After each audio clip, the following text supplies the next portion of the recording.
I never expected to find New York's most notorious crime lord sprawled across the hood of my car at 2 a.m., blood trickling from his temple and reeking of whiskey. The man whose name made hardened criminals tremble was now mumbling incoherently as blue and red lights flashed in the distance. My 8-year-old daughter, Mia, was sleeping at my neighbor's apartment while I worked the late shift at his downtown restaurant, a job I'd taken 6 months ago without knowing who truly owned the place. The approaching sirens meant police, and police meant questions no one who valued their life would answer about Nikolai Petrov. Making a split-second decision I'd surely regret. I somehow maneuvered his hulking frame into my passenger seat, his expensive suit soaking my worn upholstery with rain, and what I hoped wasn't someone else's blood. "You better not die in my car," I muttered, peeling away from the curb seconds before a patrol car rounded the corner. The address I found in his wallet belonged to a sleek high-rise overlooking Central Park, where the doorman's eyes widened in shock before quickly composing himself.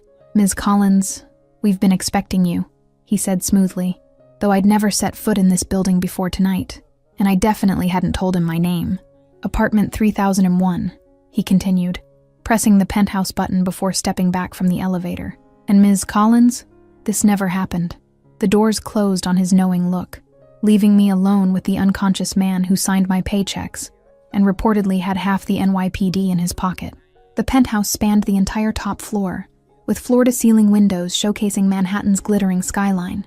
Despite its grandeur, the space felt sterile and unlived in. No photographs, no personal touches, just expensive furniture that looked like it had never been used. I managed to drag Nikolai to a black leather couch that probably cost more than 6 months of my rent. His breathing seemed steady, but the gash on his temple needed cleaning, sending me searching through marble bathrooms for a first aid kit. As I gently cleaned the wound, his eyes suddenly snapped open, ice blue and instantly alert, despite the alcohol I could still smell on his breath. His hand shot up, fingers wrapping around my wrist with surprising strength, stopping just short of causing pain. "Who sent you?" he growled, his voice carrying none of the slurring from earlier. The transformation was so immediate, I wondered if he'd been faking unconsciousness since I loaded him into my car. "No one sent me," I replied, keeping my voice steady despite my racing heart. "I'm April Collins. I work at your restaurant downtown." His grip loosened slightly, but those calculating eyes never left my face, searching for deception. "The hostess," he said finally, recognition flickering across his features. "With the little girl who draws pictures." The fact that he knew about Mia sent a chill down my spine that I fought hard not to show. I pulled my hand away, gathering the bloody gauze. "You were passed out on my car. The police were coming and I didn't think either of us wanted to answer their questions. Now if you're okay, I really need to get home to my daughter." The mention of Mia seemed to trigger something, a flash of emotion across his otherwise guarded expression. "It's late," he stated flatly, glancing at the wall of windows where dawn was beginning to break over the city skyline. "You shouldn't be driving tired. Take the guest room." Before I could protest, he stood in one fluid motion that belied his supposed drunkenness and disappeared down a hallway, leaving me alone in the massive living room. I sent a quick text to my neighbor Rose that I'd be late, and exhaustion won over caution, as I found myself sinking into sheets that felt like clouds. I woke to sunlight streaming through windows I didn't recognize, and the disorienting realization that I was in Nikolai Petrov's penthouse. The events of the night before came rushing back as I checked my phone, 3 missed calls from work, and a text from Rose saying Mia was fine but asking where I was. The smell of coffee guided me to the kitchen where I froze at the doorway, unable to process the scene before me. Nikolai Petrov, the man whispered about in fearful tones throughout Manhattan, stood at a gleaming countertop in a simple black t-shirt, making breakfast. "Your uniform was stained," he said, without turning around, somehow sensing my presence. "I had it cleaned and left clothes for you in the bathroom." His tone was matter-of-fact, as if having a single mother who rescued him from police custody in his kitchen was an everyday occurrence. "Why did you help me last night?" he asked, finally turning to face me with 2 plates of what appeared to be perfectly cooked eggs and toast. His ice blue eyes were clear of any hangover, the cut on his temple now just a thin red line. "I don't know," I admitted, accepting the offered coffee with hesitation. "Maybe because I've seen you give second chances to people at the restaurant when other bosses wouldn't." The words surprised even me as they left my mouth. I hadn't consciously registered those observations before. Nikolai studied me with that same intense gaze from the night before. Most people in this city either want something from me or fear me too much to look me in the eye. You did neither. There was something almost like respect in his voice. I need to get home to my daughter, I said, ignoring both the untouched breakfast and the way his observation made something flutter unexpectedly in my chest. And then to work, where I'm already late. The reality of my life, responsibilities, bills, and a child who depended solely on me felt worlds away from this penthouse. A hint of a smile touched his lips. You're not late. I own the restaurant, remember? Take the day off. Paid. He slid a set of car keys across the counter. My driver is waiting downstairs to take you home. The sleek black SUV with tinted windows that dropped me at my modest apartment building in Queens drew curious stares from my neighbors. I hurried inside with my head down, still wearing borrowed clothes that were simple but undeniably expensive, feeling like I'd stepped between worlds. Rose gave me a knowing look when I collected Mia, clearly assuming I'd spent the night with a man, which technically wasn't wrong. He must be something special to put that look on your face, she whispered, as Mia gathered her things, misreading my flustered expression entirely. My tiny apartment felt especially cramped after the sprawling penthouse, but Mia's excited chatter about her sleepover and the drawings she'd made filled the space with the warmth that had been noticeably absent in Nikolai's home. This was my reality, not penthouses and dangerous men with ice blue eyes. Mommy, who gave you these clothes? Mia asked with a child's directness, her fingers tracing the fine material of the borrowed blouse. They look like princess clothes. Her innocent observation made the events of the previous night seem even more surreal.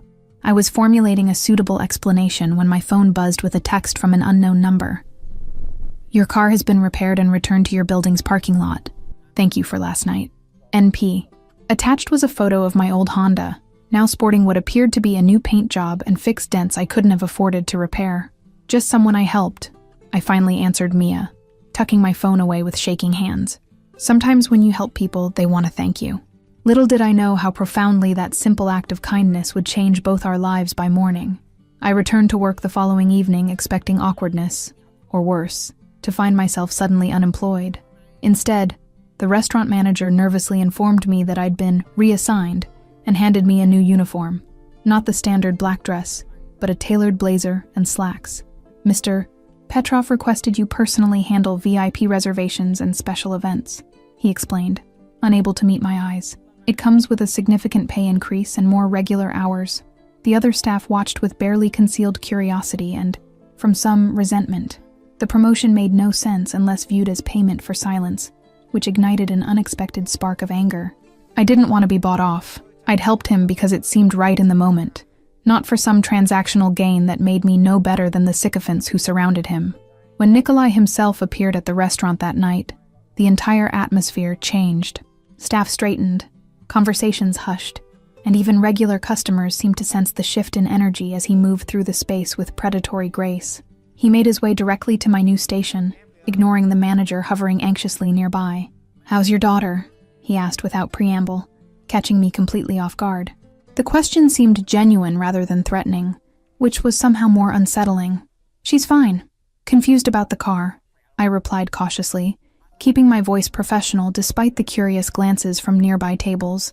"You didn't need to do that, or this." I gestured subtly to my new uniform and position. Nikolai's expression remained unreadable, but something flickered in those ice blue eyes. "I don't do anything I don't want to do, April. The position suits your capabilities better than seating guests." Before I could respond, his attention shifted to something behind me, his entire demeanor changing instantly. 3 men in expensive suits had entered, their body language setting off immediate alarm bells, even before I noticed the barely concealed bulges under their jackets. "Get to the back room," Nikolai ordered quietly, all traces of our almost normal conversation vanishing. I should have listened, should have retreated to safety, but something made me hesitate as the men approached Nikolai. Their conversation was low but intense, with undercurrents of threat flowing beneath superficially polite words about territory and arrangements. The tension broke when one man's gaze landed on me, his eyes narrowing with calculated interest. "New staff, Petrov? She seems special." The way he said the word made my skin crawl, but before I could step away, Nikolai's hand landed possessively at the small of my back. "Ms. Collins is under my personal protection," he stated in a tone that dropped the temperature of the entire restaurant by several degrees. "A fact I suggest you remember, Baranov." The warning was unmistakable, turning the air between them electric with potential violence. After the men departed with thinly veiled threats disguised as pleasantries, Nikolai escorted me to his private office in the back of the restaurant. "They'll be watching you now," he said bluntly, running a hand through his dark hair in a rare display of agitation. "Why would you say that?" I demanded, fear and confusion making my voice sharper than intended. "Why tell them I'm under your protection, when all I did was help you one time?"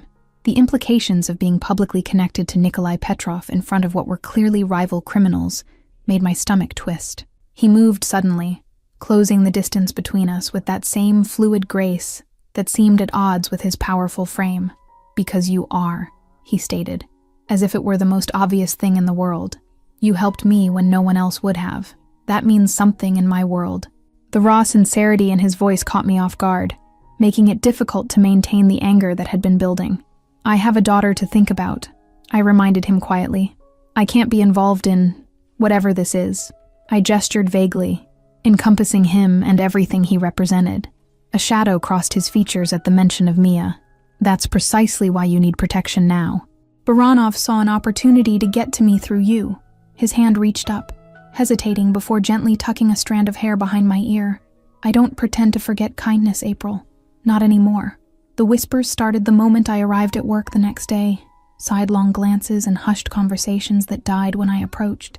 Everyone had seen Nikolai's public declaration of protection, and in their world, that meant something far more significant than simple gratitude. "They think I'm his new girlfriend," I confided to Rose that evening, after tucking Mia into bed. "The staff keeps asking about the boss like I have some special insight now, and customers are treating me differently too." I didn't mention the expensive watch that had been delivered to my apartment that morning. Rose's eyes widened with a mixture of concern and excitement. "April, men like Nikolai Petrov don't just offer protection to random employees who help them out once. There must be more to it." Her words echoed my own unspoken thoughts that had kept me awake the previous night. The restaurant phone rang unusually early the next morning, with Nikolai's second-in-command requesting I bring Mia to work after school. "The boss wants to meet her," he stated, leaving no room for refusal. "Car will pick you both up at 3:30. The line went dead before I could argue. My stomach twisted with anxiety as I waited outside Mia's school, debating whether to run, to call in sick, to do anything but introduce my innocent daughter to the dangerous world I'd accidentally stepped into.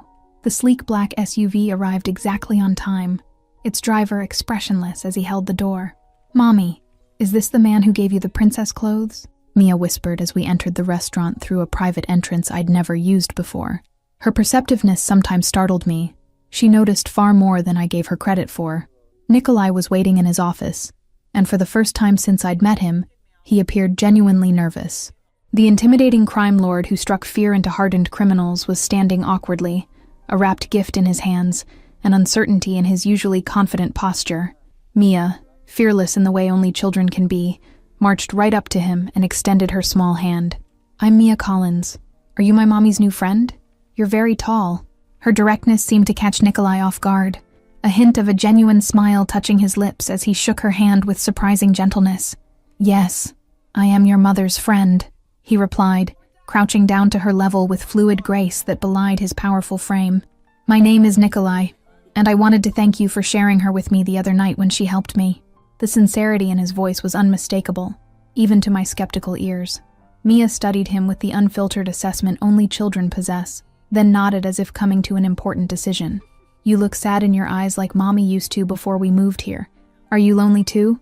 Her innocent question landed like a physical blow, causing Nikolai to actually flinch. His ice blue eyes flickered to me briefly, vulnerability flashing across his features before his composure returned. "Sometimes," he admitted quietly, offering the wrapped package to Mia. "I heard you like to draw, so I thought you might like these." Inside was a professional-grade art set that would have cost me at least a month's rent, the kind Mia had admired in store windows, but I could never afford. Her squeal of delight echoed through the office as she launched herself at Nikolai in an impulsive hug that visibly startled him. I watched in amazement as New York's most feared man awkwardly patted my daughter's back, his expression a complex mixture of pleasure and uncertainty. It was the most human I'd seen him, this glimpse behind the mask he presented to the world. "Mr. Petrov, Baranov's men have been spotted across the street," his security chief interrupted from the doorway, tension radiating from his rigid posture. They've been photographing everyone entering the building, including Ms. Collins and her daughter. Nikolai's transformation was instantaneous and terrifying. The gentle man who'd been crouching with my daughter vanished, replaced by cold fury as he issued rapid commands to his security team. Get them into the panic room now. No one enters or leaves until I return. The panic room turned out to be a luxurious apartment above the restaurant I hadn't known existed, stocked with everything from children's books to my favorite brand of tea.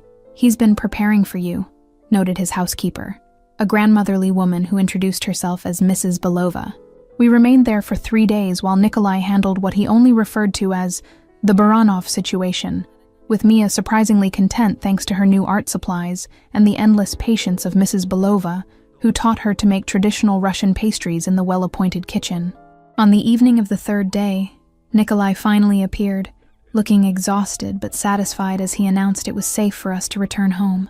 Though I'd prefer if you stayed, he added quietly when Mia was distracted, the request hovering somewhere between professional concern and personal desire. Why me? I finally asked the question that had been burning inside since that first night, standing close enough to catch the faint scent of his cologne. You could have anyone, Nikolai. Models, socialites, women who actually belong in your world. Why are you doing all this for a single mom from Queens? His expression softened, in a way I'd only seen when he looked at Mia. Because you saw me, the real me, not the reputation or the power or the money. You helped me without wanting anything in return. His hand reached up, hesitating before gently brushing my cheek. And Mia? I pressed, trying to ignore the warmth spreading from his touch. Is she part of this, whatever this is? Because she has to be my priority. Always. The unspoken warning was clear. I wouldn't allow my daughter to become collateral damage in his dangerous world. Something like respect flickered in his eyes at my protective stance. Mia reminds me of someone I lost long ago. My little sister Anya. She had the same fearlessness, the same ability to see through people's masks. Pain laced his words, revealing a wound that clearly hadn't healed. What happened to her? I asked gently, watching as shadows darkened his expression. The restaurant hummed with activity below us, but in that moment, it felt like we were the only 2 people in the world. Nikolai turned away, staring out the window at the Manhattan skyline glittering beyond. She died during a rival family's attack when I was 17. I couldn't protect her then, but I built all this to make sure I could protect the people I care about now. The vulnerability in his confession cracked something open inside me. Mia's father was my professor in college, married, powerful, with friends in high places. When I got pregnant, he threatened to destroy my future if I didn't handle it quietly. The words tumbled out, secrets I rarely shared. He denied her publicly, told everyone I was lying for money when I refused to get an abortion. The old pain surfaced as I continued.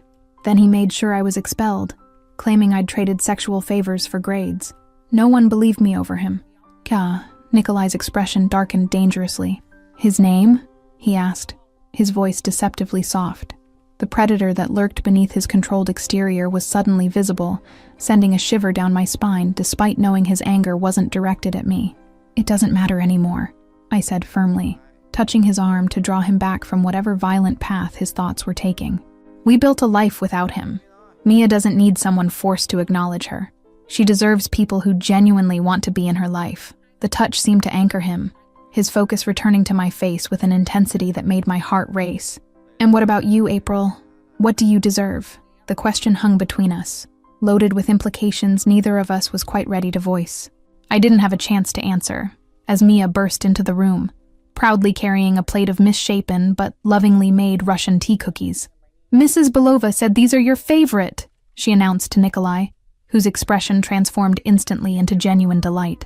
3 weeks passed in a strange new normal, Nikolai becoming an increasingly regular presence in our lives, appearing at my apartment with takeout food or surprising Mia with art museum tickets.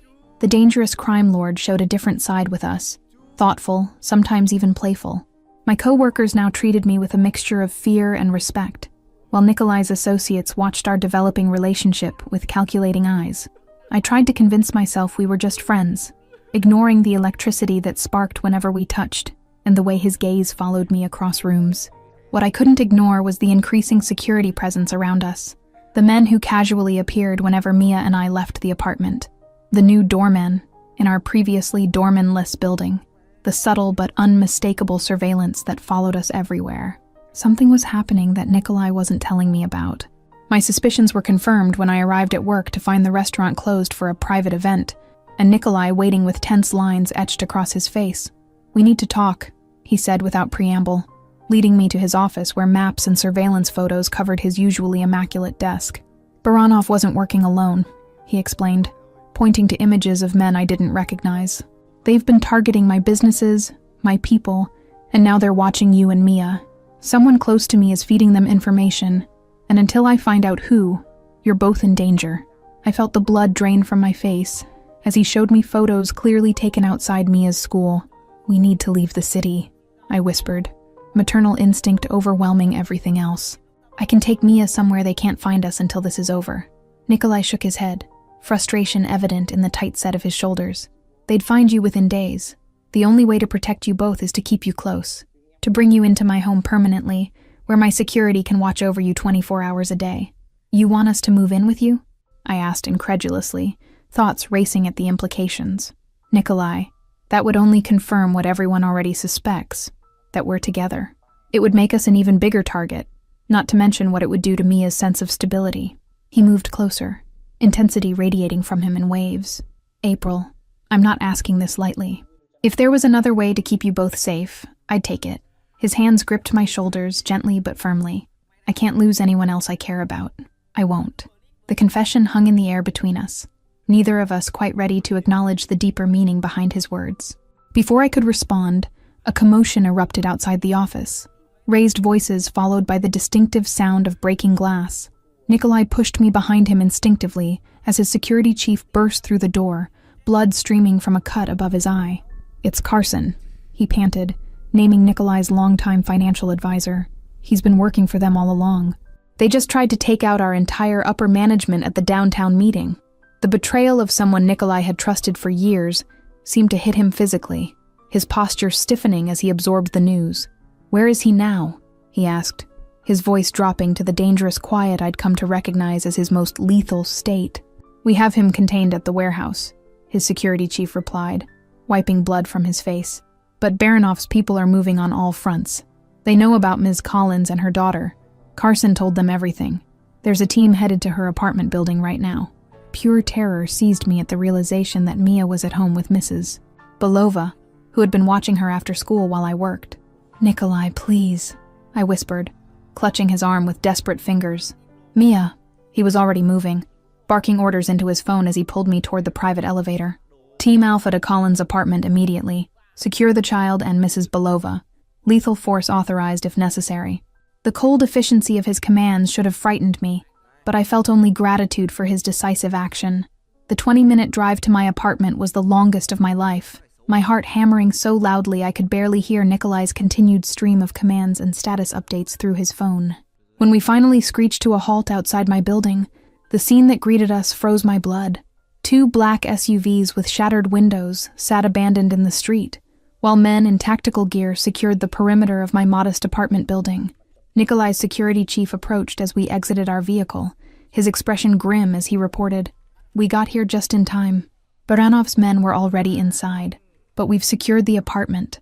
The girl and the older woman are safe." I collapsed against Nikolai in relief, my knees weakening at the knowledge that we'd almost been too late. His arm wrapped around me automatically, supporting my weight as he continued issuing commands with cold precision, reorganizing his entire operation in the wake of Carson's betrayal. Mia was unharmed, but terrified, clinging to Mrs. Belova with wide, tearful eyes when we entered the apartment. The moment she saw me, she launched herself into my arms with a sob that broke something inside me, the illusion that I could keep my daughter separate from the dangerous world Nikolai inhabited. "We can't stay here," Nikolai stated the obvious, surveying the apartment with critical eyes as his security team secured the perimeter. "Pack whatever is essential for you both. My penthouse is the only place I can guarantee your safety now." Within 2 hours, we were settled into Nikolai's massive penthouse, Mia asleep in a guest bedroom that his staff had somehow managed to outfit with children's furniture and toys in our absence. The events of the day had exhausted her, but I remained wired with adrenaline, pacing the living room as Nikolai spoke in hushed tones with his security team. When they finally departed, leaving us alone in the vast space overlooking Manhattan's glittering nightscape. Nikolai poured 2 glasses of vodka and handed one to me without a word. The fiery liquid burned down my throat, but I welcomed the sensation. Anything to dull the terror that had gripped me since hearing Baranov's men were targeting my child. "I never wanted this for you." Nikolai finally broke the silence, his voice rough with emotion I hadn't heard before. "I thought I could keep you safe by keeping you close but separate. I was wrong." The self-recrimination in his tone made me look up from my glass. In the soft lighting of his living room, with the armor of his public persona stripped away, Nikolai looked younger and more vulnerable than I'd ever seen him. "This is my fault," he continued, running a hand through his dark hair. "I brought this danger to your door the moment I allowed myself to care about you." "I'm not exactly blameless," I countered softly, setting down my glass to move closer to him. "I could have walked away after that first night. I chose to stay, to let you into our lives." The realization struck me with sudden clarity. At every juncture, I had made conscious choices that led us here. Nikolai's ice-blue eyes met mine with startling intensity. "Why did you?" he asked, the question hanging between us like a physical thing. "Why risk everything for someone like me?" The answer rose to my lips before I could overthink it, truth spilling out in the safety of this suspended moment. Because beneath everything, the power, the danger, the control, I saw someone who was just as lonely as I was. Someone who built walls for the same reason I did, to protect a heart that had been broken too many times. Something shifted in his expression, a crack in the careful control he maintained at all times. "My father was high-ranking in the organization before me," he began hesitantly, as if unaccustomed to sharing personal history. "He taught me that emotion was weakness, that compassion would get me killed in this world. The night my sister died, he was more concerned about the business implications than her loss. He made calls about territory disputes while her body was still warm." Nikolai's voice remained steady, but his knuckles whitened around his glass. "I swore then that I would take everything from him, build something stronger, and never become what he was. And now?" I asked, suddenly aware of how close we were standing, the warmth of his skin beneath my palm, the way his eyes had darkened as they held mine. "What do you see when you look at me, Nikolai?" His free hand came up to cup my face with surprising gentleness, thumb tracing the curve of my cheekbone. "Everything I never thought I could have," he whispered, the confession barely audible even in the quiet room. "A chance at something real in a life built on illusions and fear." The kiss when it came was gentle, tentative, so unlike the powerful man the world knew, but perfectly in keeping with the person I'd glimpsed beneath the armor. My hand slid up to his shoulders as I responded, the contact sending electricity through my veins and chasing away the lingering chill of fear the day had brought. "Stay with me," he murmured against my lips when we finally broke apart, both breathing unsteadily. "Not just because it's safer, but because I want you here, both of you." The vulnerability in the request made my heart contract painfully in my chest. Our new life settled into an unexpected rhythm over the next month. Mia attending an exclusive private school with discreet security, me working remotely for Nikolai's legitimate businesses, and the 3 of us forming something that began to feel remarkably like family. Baranov had gone suspiciously quiet, which Nikolai's security chief warned was more concerning than open hostility. The other shoe dropped on a crisp autumn morning when Nikolai received a phone call that drained the color from his face. "They've taken Carson's family," he explained after hanging up, tension radiating from his rigid posture. "Wife, 2 teenage kids, hostages to ensure our mutual destruction. For all Carson's betrayal, his family was innocent." And I saw the weight of that knowledge in Nikolai's eyes as he prepared to leave. "Stay in the penthouse with Mia," he instructed, checking his weapon with practiced efficiency. "Triple security is already in place. I'll be back tonight." I hadn't expected how easily I would slip into the role of waiting at home, worrying over a man who walked into danger by choice. The hours crawled by as Mia and I baked cookies in the state-of-the-art kitchen, my phone clutched in my hand awaiting any update from Nikolai or his team. Night fell with no word, the city lights creating patterns across the penthouse floor as I paced, too anxious to sleep despite Mrs. Belova's reassurances. "He has always returned before," she said confidently, her weathered hands patting mine. "The boy is too stubborn to die." The call when it finally came wasn't from Nikolai, but from an unknown number, the voice on the other end unfamiliar and coldly amused. "Ms. Collins, I believe I have something that belongs to you." Baranov's accent curled around the words like smoke, freezing the blood in my veins. "If you want to see your boyfriend alive again, You'll come alone to the address I'm about to text you. No police, no security, just you." He paused, allowing the implications to sink in. "You have 1 hour before I start removing pieces of him to send to you." "We're mobilizing everyone, Ms. Collins," the security chief assured me, his voice tight with controlled urgency. "But it will take time to locate them. Baranov's using jammers to block all signals from the area." The unspoken message was clear. They wouldn't find Nikolai in time. "I need to borrow your car," I told Mrs. Belova quietly, after ensuring security was watching over Mia. "And I need you to wait 30 minutes before you tell anyone I've gone." The older woman studied my face with shrewd understanding before pressing her keys into my palm. "He would burn down the world to protect you and the little one," she said simply, her weathered hand squeezing mine. "Remember that when you face the devil tonight." Her calm certainty steadied me as I slipped out through the service entrance she directed me to. The warehouse district loomed dark and foreboding as I parked several blocks away, adrenaline making my movements jerky as I followed the directions on my phone. 2 armed men emerged from the shadows as I approached, roughly searching me for weapons or tracking devices before escorting me inside. Baranov was exactly as I had imagined him, expensively dressed, coldly calculating, with the casual cruelty of someone who viewed people as disposable pieces on a chessboard. "The famous April Collins," he greeted me with mock civility. "The woman who brought New York's most feared man to his knees." Behind him, Nikolai was secured to a chair, his face battered but his eyes widening in horror when he saw me. "April, no," he rasped, struggling against his restraints. "Get out of here." The naked fear in his expression was for me, not himself, and it strengthened my resolve rather than weakening it. "Let him and Carson's family go," I demanded, turning back to Baranov with more courage than I felt. "You have me now, the leverage you really wanted. Use me to negotiate whatever terms you want with his organization." The gamble was calculated. I'd overheard enough to know Baranov wanted Nikolai's empire, not just his death. Baranov's eyebrows rose slightly, genuine surprise flickering across his features before calculating interest took its place. Interesting proposition. The woman Petrov loves in exchange for territory and peace? He circled me slowly, assessing. His men might indeed value you enough to make concessions they otherwise wouldn't. They won't, Nikolai snarled, blood dripping from his split lip as he renewed his efforts to break free. "My organization has strict protocols. No negotiations with hostage takers, no matter who the hostage is. Kill me if you must, but let her go. She has a child who needs her." The mention of Mia made Baranov pause, something unreadable crossing his features. "A child," he repeated thoughtfully, turning back to me. "You came here knowing you might leave your daughter an orphan?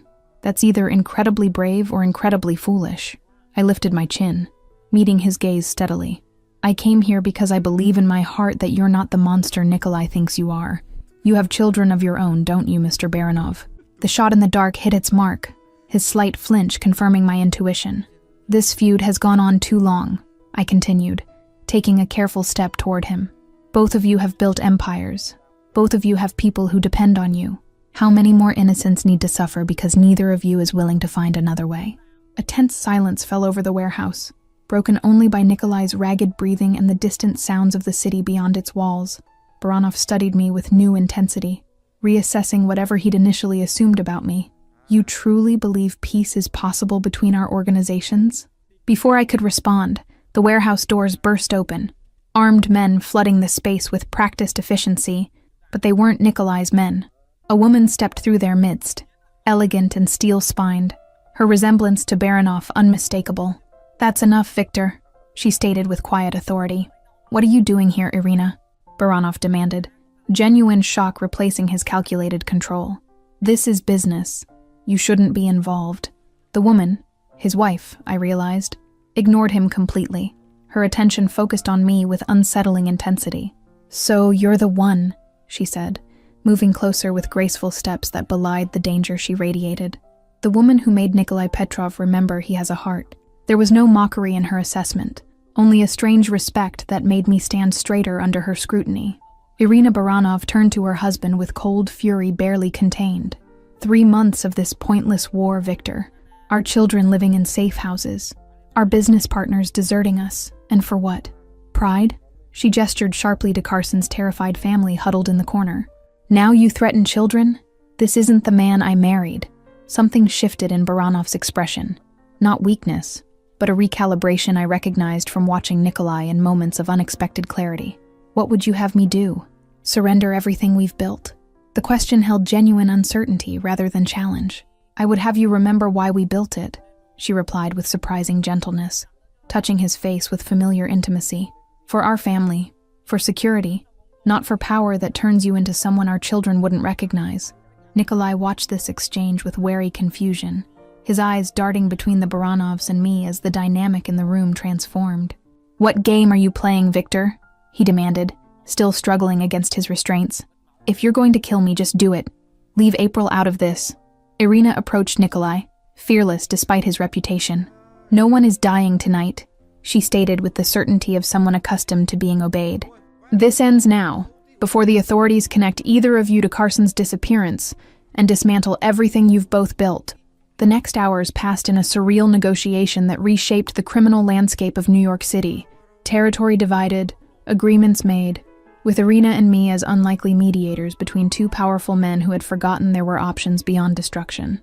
Carson's family was released with guarantees of safety, provided he served his sentence for betrayal by permanent exile. Dawn was breaking as we finally emerged from the warehouse, exhaustion weighing on all of us, but a fragile peace established. Nikolai's arm wrapped possessively around my waist, his body still tensed as if expecting a last-minute betrayal. But Baranov merely nodded curtly before departing with his wife. You could have been killed, Nikolai murmured once we were alone in his car, his fingers tracing my face as if reassuring himself I was truly unharmed. Why would you risk everything like that? Mia needs you. The confusion in his question revealed how thoroughly I had upended his understanding of the world. I covered his hand with mine, turning to kiss his palm. Because you needed me too, I answered simply. And I couldn't bear the thought of a world without you in it. The admission cost me nothing. Somewhere during the past months, this complicated, dangerous man had become essential to my happiness. Something broke open in Nikolai's expression, the last walls crumbling as he pulled me closer. I love you, he whispered against my hair, the words clearly unfamiliar on his tongue but no less sincere for their newness. I've never said that to anyone since Anya died. 6 months later, Nikolai's business empire had transformed. Legitimate ventures expanding while shadier operations were gradually dismantled. The peace with Baranov held, strengthened by monthly dinners that had evolved from tense obligations to something approaching genuine respect between former enemies. Mia flourished in our new life, her artistic talents nurtured by the best teachers and her natural compassion touching everyone around her, including Nikolai, who consulted her with adorable seriousness about everything from his wardrobe choices to business decisions that affected families in the community. The ring appeared one evening as we watched the sunset from our rooftop garden, a simple solitaire that caught the fading light as Nikolai held it between us. I'm not asking because of what happened, or out of gratitude, or because it makes practical sense, he began, uncharacteristic nervousness in his voice. I'm asking because you made me believe in second chances, he continued, taking my hand. You showed me it's possible to rewrite your story, to become someone worthy of the love you never thought you deserved. The man kneeling before me bore little resemblance to the cold crime lord I'd found bleeding on my car that night. We've created something neither of us thought possible, he said, ice blue eyes warm with emotion he no longer tried to hide. A family built on choice rather than obligation, on healing rather than hurting. Will you marry me, April? Not to solidify an alliance or protect an empire, but because I want to spend the rest of my life being the man you helped me become. My answer was witnessed only by the setting sun and the child who danced excitedly behind the rooftop door, thinking we couldn't see her spying. The future stretched before us, not perfect or without challenges, but infinitely brighter than either of us had dared to imagine before fate brought us together that rainy night in Manhattan. The transformation was complete. Not just Nikolai's evolution from feared crime lord to a man capable of love and compassion, but my own journey from defensive single mother to someone who could trust again. We had saved each other in ways neither of us expected, proving that sometimes the most powerful redemption stories begin in the most unlikely moments. Thank you all for following this story of unexpected connection and second chances. If you enjoyed it, please write in the comments where you're watching from. And don't forget to like, subscribe, and share this video, as your support is essential for me to continue creating these emotional journeys for you.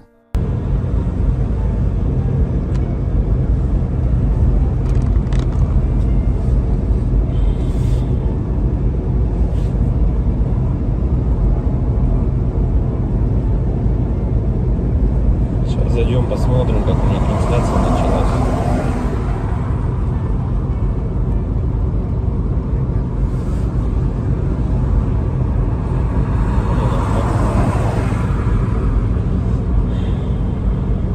Если вот рассматривать, я говорю, задумываясь о том, что прожитые типа 30 лет, так смотришь на многих людей, которые сейчас, соответственно, живут, которым в районе 30, которые уже потеряли вообще вкус к жизни, да, радость какую-то от жизни. Таких, причем, кстати, становится все больше и больше. Мне кажется, этот средний возраст, когда говорили, что начинается вот этот кризис среднего возраста, он тоже сместился, как и говорят, что сейчас люди, в принципе, быстрее взрослеют, быстрее осмысливают все, да, почему-то это всегда все в плохом больше ключе на самом деле, да, вот что сейчас дети, к примеру, быстрее взрослеют, вот, и мне кажется, кризис вот этот среднего возраста, он, наверное, тоже сместился. И вот я думаю, что он сместился где-то в районе 30 лет. Опять-таки, это тоже не со всеми, наверное, связано. Не у всех людей так, все люди разные. И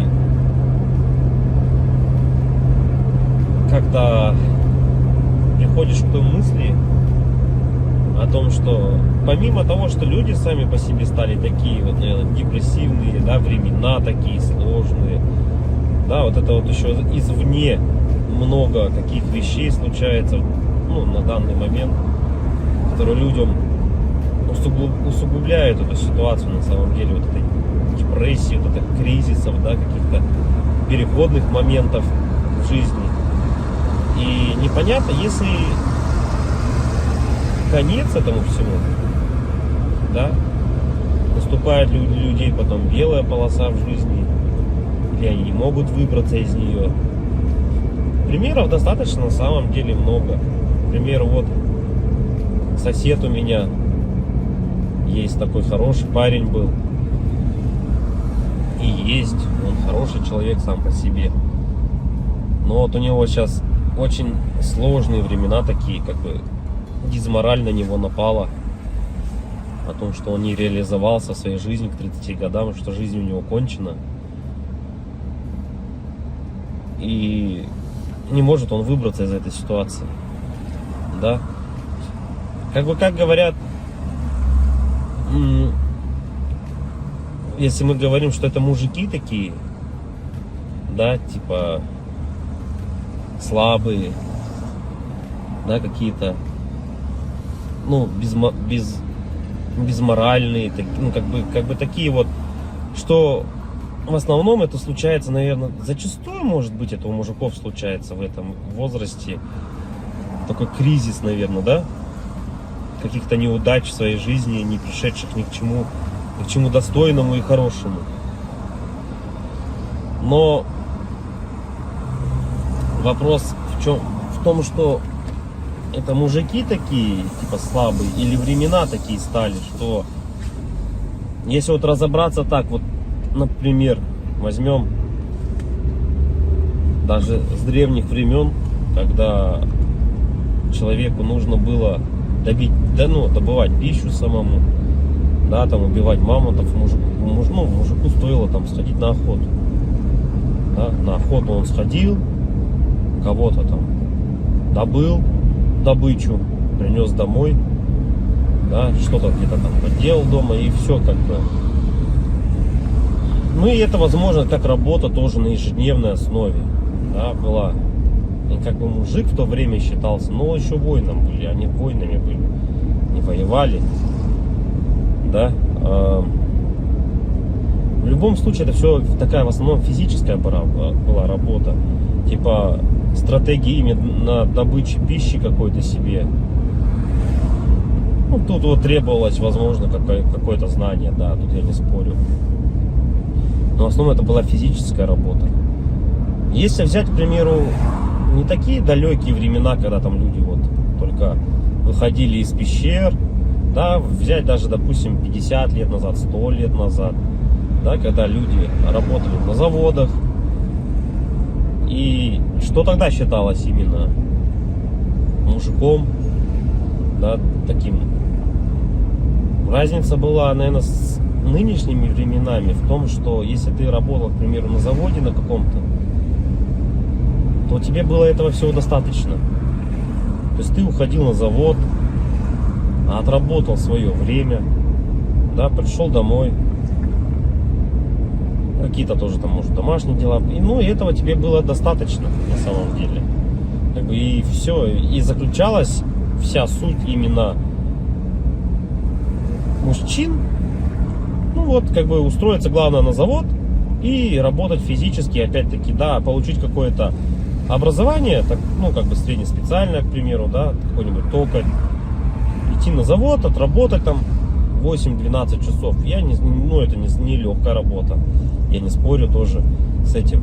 Но опять-таки, этого зато было достаточно. Человек уходил, он отрабатывал там 12 часов и понимал, что ему будет всего достаточно. Ради этого и была, наверное, главная и основная мотивация. Да? И если перенесемся мы, наверное, в наше время уже, сейчас, на данный момент, то есть люди просто не знают на самом деле, как заработать. Как получить жилье, как получить новый автомобиль. То есть способов получения данного результата его нету как такового. Это говоря о том, что ты будешь ходить на работу по 8, по 12 часов, допустим, сутками там работать, да, ты не заработаешь на машину, заработаешь ты на ней через 5 лет, если ты там не будешь ни пить, ни есть, как бы, да. Ну ладно, если вообще не тратить деньги, то заработаешь год. Ну такого же невозможно, это же только где-то в сказках. С учетом нынешних трат, то есть даже при зарплате какой-то средней, там 100 тысяч рублей, ну где-то 60, где-то 70, где-то 80. Возьмем от 60, наверное, до 120. То есть, к примеру, достижение результата такой, как, к примеру, квартира, недвижка какая-то своя, это кредиты, ипотеки. То есть вот здесь и сейчас ты берешь. И залазя все глубже и глубже, то есть, как сказать, взял ты, к примеру, себе недвижимость, да, в ипотеку, пусть она будет так.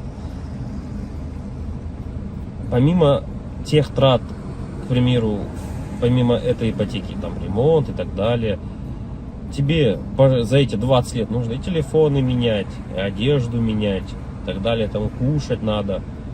Машины также в этот же момент менять тебе надо.